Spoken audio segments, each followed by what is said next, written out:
Fort Pickens. Before we do, I do have to go over a couple of safety items with you. First, number one is it's hot and disgusting and miserable and gross. Welcome to Florida. This is our hell. It's what we all live for, is seeing how much sweat one body can produce in 5 minutes. So with that in mind, please make sure you stay well hydrated throughout your visit here. Please don't fall out or puke. I'm a sympathetic puker, so if you do, we're both in it together. Next is we will be shooting actual muskets with actual black powder that will make an actual bang with actual fire. When this happens, it will be a loud noise. Anyone wearing hearing aids, we highly recommend that you turn those off right as I'm getting ready to start the program. I'll warn everyone when it's time for that. Anyone with special auditory sensitivities can see myself or Mo over there, and we can help accommodate you.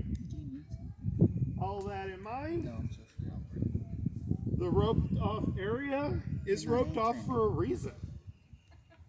That is our range. Please do not go into the range. You're welcome to go up to the rope line as we are firing, but you may not cross the rope line. If anyone crosses the rope line, we do have to stop the program. So, parents of small children, please make sure that you maintain control so that way they don't end up inside the range. Everyone understand? Yes. Excellent. Well, first off, thank you so much for being here. Thank these guys, because who do you think's the most miserable of all of us? So we're going to make this kind of quick. Real quick show of hands. Who's from the Northeast? Some people from the Northeast. Southeast? From Southeast. Midwest? Northwest? No one's from Oregon? Okay. Southwest? California, there we go. Arizona, that works. Texas? We have to give you your own special, otherwise I get yelled at. Wait, what? So you can see everyone's from all over the place. Now, how about one person from each group raise your hand? One person from each group, hand up, way high. Be proud of it, own it. Come on. There you go. You poor folks don't know the difference between right and left. Everyone else raise their hand. Oh, now they're like, oh, I don't know if I want to be part of this. You don't know how to read. Left. So we are in some trouble if you are soldiers showing up here to Fort Pickens from all across the country, not knowing the difference between right and left, not knowing how to read. So it's not like I can just slap a manual down in front of you, say, here it is, read the manual, you'll learn how to use these guns. We have to make it kind of simple. And how many of you have ever fired an 1861 Springfield rifled musket? 4 of you. Okay. Good. 4 of them have fired. Most people showing up at the Civil War had no idea what this is, have never even seen one. If they have used a weapon, it's for hunting, not for shooting other people, and certainly not while being shot at. So imagine trying to learn on the fly. So what we're going to do is we're going to break it down into a few simple, easy steps for these soldiers to learn how to fire these weapons. Let's have Gene. Gene's going to help walk us through the steps that a soldier would take. First is order arms. That's just going to be your natural standing position. Now, Gene knows this drill pretty well, so she can do it without much instruction, but we're going to do it anyway, nice and slow, so that way you all can see the steps that goes into it. Now, this is called load in 9 times. How many steps do you think it involves? 10. We're not very original with naming things. So the first step is to really understand what I'm going to say. I'm going to give her a preparatory command, and then followed by a very loud, very assertive command. That's the action one. So the first part of it is going to be so she knows what's coming. The next part is the loud, okay, I do it now. So load in 9 times. Load! She's going to take the gun, put it between her legs, and since she knows what's coming next, she can read my mind. She reaches over and taps onto her pouch. The next step is handle cartridge. She's going to open it up, take out one of these, and this is actually a real black powder round. This is what we will be firing, and it's got this little tail on it. And that tail's there because we need to get this stuff into there. And as you can see from the way she's standing, the number one way to do that is to stick it in your mouth and rip it apart. Yes, you get black powder in your mouth. No, it's not bad for you. Yes, it tastes bad. You do this a lot. And the next step, which is her favorite part of her job, is tear a cartridge, where she tears it and spits it at me. And then she gets ready to load it into the barrel.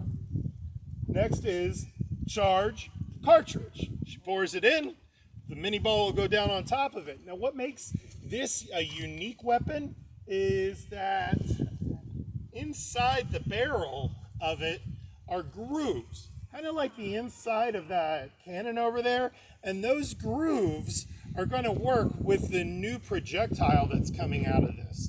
It's going to look a lot like a modern day bullet.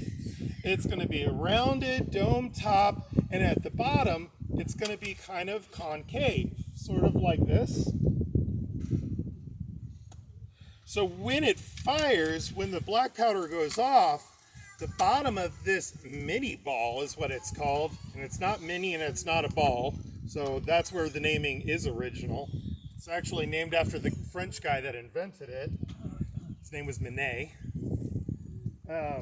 When it fires, that bottom part, the concave part, expands out, engages all the rifling, giving that bullet the perfect quarterback spin so it can fly with deadly accuracy.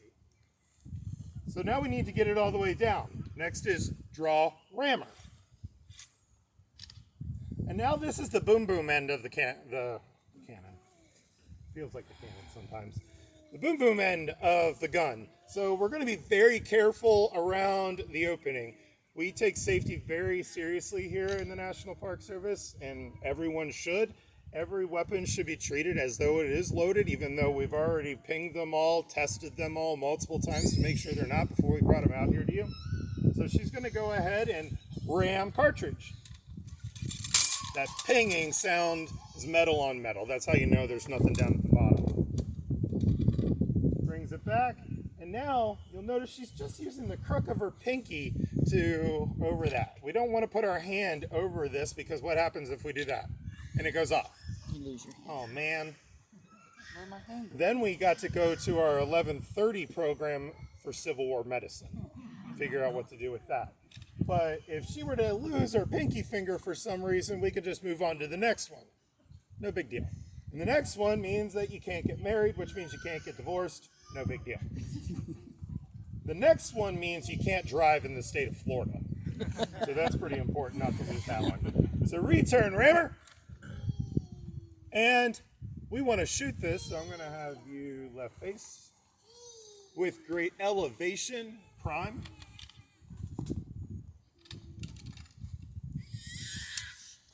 So what she's going to do here is go to half cock, take a little primer out of her pouch, and these kind of look like an Abraham Lincoln top hat for a Lego.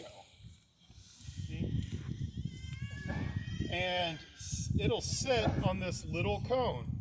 That is what's going to, when the hammer hits it, send a spark through the vent into the barrel, igniting the powder, expanding the mini ball open into the rifling, shooting it downrange at our enemy. But for that to happen, we need to go to ready.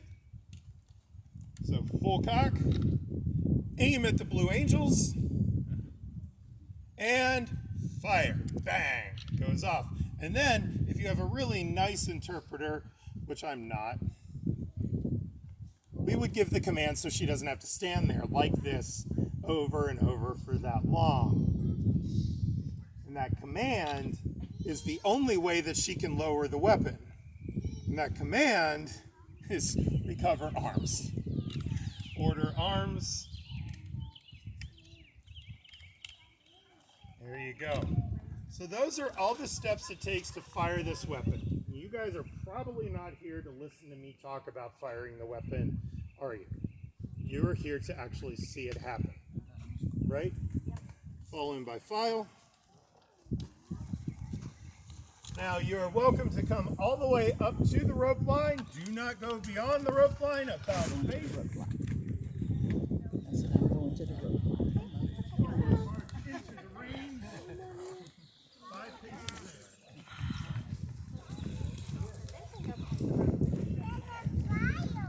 Where's the fire pit?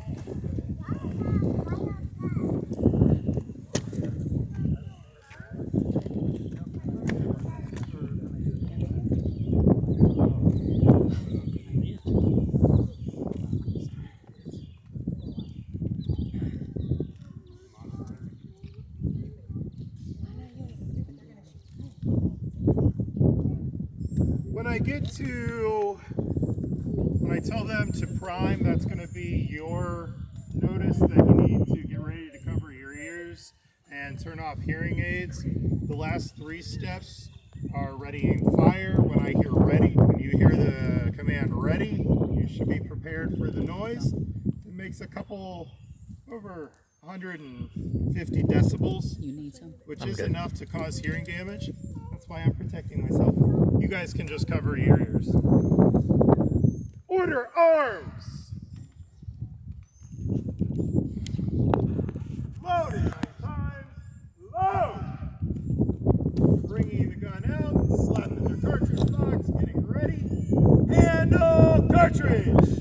Opening it up, taking out one of the rounds, shoving it in their mouth, getting ready for the favorite part of their day, which is tear cartridge.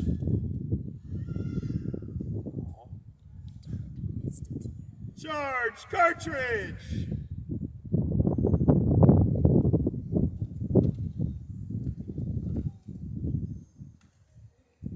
Draw rammer. Ram cartridge.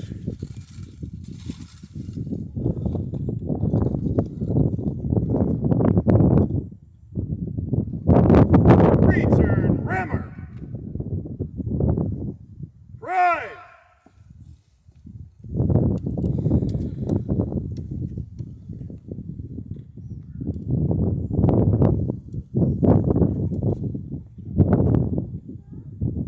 Ready. Aim. Fire. Recover arms. Order arms. Load it 9 times. Load. Do it all again. Handle cartridge.